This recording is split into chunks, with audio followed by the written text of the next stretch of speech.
머스크 대 도지코인, 둘 중 먼저 화성에 가는 건 뭘까요? 정답은 둘 다 아니죠. 화성에 간 건 그래픽카드 값이니까요. 지난번 영상에서 올해 그래픽카드 가격을 이야기하면서 채굴에 대해 이야기했던 거 기억하시죠? 이더리움의 POS 전환과 채굴 난이도 폭탄이 정말로 현실화될 경우 채굴을 포기하는 사람이 늘어날 수 있고, 이렇게 될 경우 중고 채굴장 출신 그래픽카드가 상당히 많이 나올 수 있다고 언급했었는데요. 이쯤 되면 궁금해지는 게 바로 중고가 아닌 신규 그래픽카드의 공급량과 가격의 추이일 겁니다. 공급이 정상화돼 가격이 내려오면 나도 기깔난 3080 한 대는 장만할 수 있겠지? 등등 말이죠. 그런데요, 제가 여기에 대한 답을 얻기 위해 그래픽카드를 취급하는 각계의 입장, 그리고 자료를 좀 모으다 보니 이게 저를 포함한 일반인들이 인식하고 기대하는 것과는 조금은 다른 지점들이 있더라고요. 결론부터 말씀드리자면 제가 만나 인터뷰한 거의 모든 사람들은 공급량 때문에 그래픽카드 가격이 비싸졌다는 논리는 현재로서는 좀 오래된, 그리고 일부는 틀린 이야기라고 했습니다. 대체 누가 그런 이야기를 했냐고요? 일선에서 물건을 판매하고 소비자를 대하는 때 작년 가을까지처럼 시장에 막 물건이 없는 건 아닌 것 같아요. 사실 일반 소비자들이 접근하기 힘든 가격이죠. 유명 유튜버이자 본업으로 조립 컴퓨터 판매 소매업을 진행 중인 허수아비님에 따르면 소비자 인식과 달리 시중에 그래픽카드가 아예 없는 상황은 아니라고 했습니다. 실제 데이터를 찾아보니 수치상으로도 그래픽카드 공급량은 이전 분기에 비하면 상당히 낮은 모습을 보여주고 있었습니다. 아니, 그렇다면 공급량이 증가하는데도 왜 지금껏 가격이 내려가지 않고 있던 걸까요? 경작에 따르면 답은 아주 간단합니다. 아직도 그 가격에 구매할 수요가 존재하고 있으니까요. 그렇다면 대체 그 값을 주고 그래픽카드를 사는 사람들이 누구인지 알아보기 전에 잠깐만 기본기를 다지는 느낌으로 시장에 존재하는 엔비디아 외장 그래픽 카드들을 제조사가 타겟으로 하는 소비자층을 중심으로 구분을 좀 해봅시다. 자, 우리에게 익숙한 3050부터 3090까지의 그래픽 카드들은 엔비디아 측에서 게이머를 비롯한 일반 소비자를 위해 내놓은 제품군들입니다. 플래그십, 하이엔드, 퍼포먼스, 메인스트립, 엔트리 레벨로 불리는 이 각각의 그래픽 카드들은 일반적인 소비자가 그 필요성에 맞춰 구매할 수 있도록 성능과 가격의 차이를 둔 제품들입니다. 아마 장비에 욕심을 내는 게이머들이라면 3080 이상급을 노리고 있겠죠. 자, 그리고 이보다 더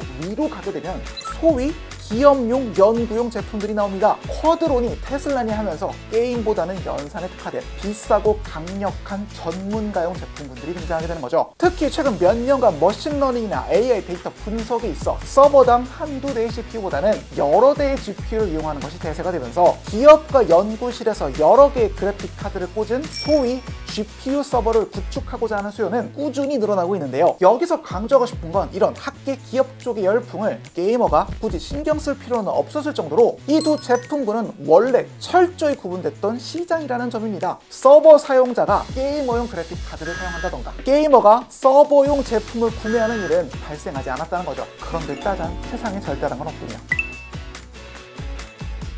주로 회사나 연구실 등에 서버를 납품하고 있다는 한 업체를 찾았습니다. 그런데 업체 대표님이 들고 있는 이 익숙한 모양의 부품 혹시 보이세요? 게이밍용 그래픽 카드고요. 이거 같은 경우는 저희가 초창기에는 GPU 서버로 납품을 했었는데 RTX 3000 시리즈가 등장한 재작년부터 지금까지 원래대로라면 서버용 그래픽 카드를 꼽아야 하는 GPU 서버에 게이밍 그래픽 카드인 RTX 3090이나 3080을 꽂는 사례가 점차 늘어났다고 했습니다. 연구실에서 아직도 3090 찾는 경우도 많습니다. 쿼드로보다 가격대가 한 절반이면서 푸다코어가 성능이 많이 높아지면서 사람들이 이제 많이 찾으셨었는데요. 머신러닝의 영역에서 그래픽 카드의 성능이라는 게 사실 쿠다코어 개수 플러스 비디오 메모리 용량인데, 보시다시피 RTX 3000 시리즈가 쿼드로 제품군에 비견될 정도로 연산 능력이 뛰어나거든요. 특히 전문가 제품군인 쿼드로 그래픽 카드 제품군의 가격이 워낙 비싸다 보니 소위 가성비를 찾는 고객들 사이에서 아름아름 3090 혹은 3080 시리즈를 찾기 시작했다는 거죠. 처음에는 게이밍용 그래픽 카드를 그냥 끼우는 수준이었다면 이젠 서버 크기에 딱 맞는 블루어 타입의 제품을 이용해 서버에 딱 맞는 크기로 꽉꽉 채우는 게 대세가 됐다고 했습니다. 공간 활용성 때문에. 그러니까 GPU가 팬이 크다 보니까 저희가 지금 이 장비에다가 일반 그래픽 카드를 꼽으면 2장까지밖에 장착이 안 되고요. 블로어 타입으로 해야지 저희가 4장까지 장착이 됩니다. 과연 이것만 이런 걸까요? 대학교 연구용으로 주로 GPU 서버를 납품하고 있다는 다른 업체를 찾았습니다. 여기엔 무려 RTX 3090이 박스채로 쌓여있었는데요. 이곳 관계자 역시 현재 연구기관이 처한 상황을 전해주더라고요. 머신러닝의 사용 영역이 많이 확장되다 보니까 인문대학교 언어학과 쪽에서 사람들의 말이라든가 행동 패턴 이런 것들을 인공지능 쪽으로 개발 연구한다고 보시면 좋을 것 같아요. 이제는 문이과를 가리지 않고 인공지능과 머신러닝 연구가 한층 진행 중이라 GPU 서버 수요가 끊임없이 증가하는 추세라고 했습니다. 21년도 1월 달 정도에 연세대학교 인공지능대학원을 저희가 구축을 했고요. GPU 서버만으로는 36대 정도의 GPU 서버가 들어갔고요. 대당 한 4대 정도 그렇게 진행이 되고 올해 나머지 GPU 카드들이 8장씩 쭉 증설이 되는 형태로 사업이 또 진행된다고 보시면 될 것 같습니다.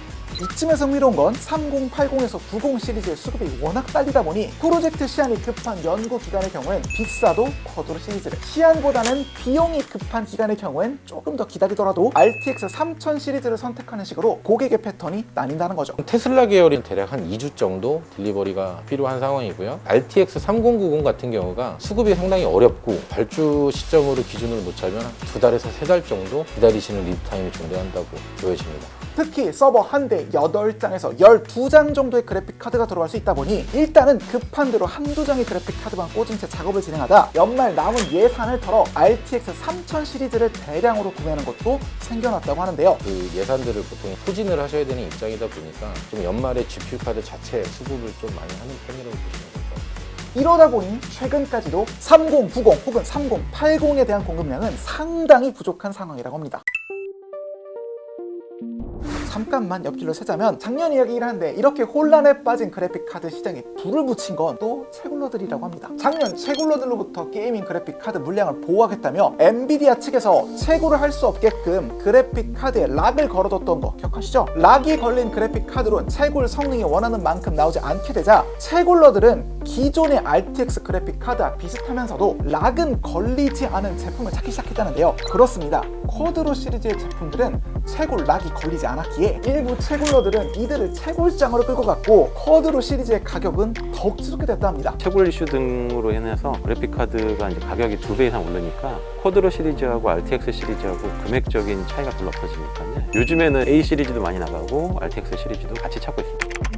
그렇다면 이렇게 서버용 제품 시장과 일반 게이머용 그래픽카드 제품 시장이 겹치기 시작하면 무슨 문제가 발생할까요? 간단합니다. 하이엔드 이상의 그래픽카드 가격이 내려갈 이유가 없어지게 됩니다. 모든 칩셋의 물량이 부족한 상황에서 전문가용 서버용 그래픽카드의 가격이 게이밍 그래픽카드급 가격으로 낮아지기보다 게이밍 그래픽카드의 가격이 동급의 전문가용 서버용 그래픽카드 가격만큼 올라가는 현상이 지금껏 쭉 유지가 됐거든요. 가성비를 따지는 연구 기관, 회사, 개인들을 중심으로 수요가 꾸준한 데다 채굴러가 잊을만 하면 제품이 휩쓸어가고 있으니 이쪽 제품군의 가격이 떨어질 일은 한동안 없어 보인다는 것이 제가 만난 거의 모든 이들의 공통적인 의견이었습니다.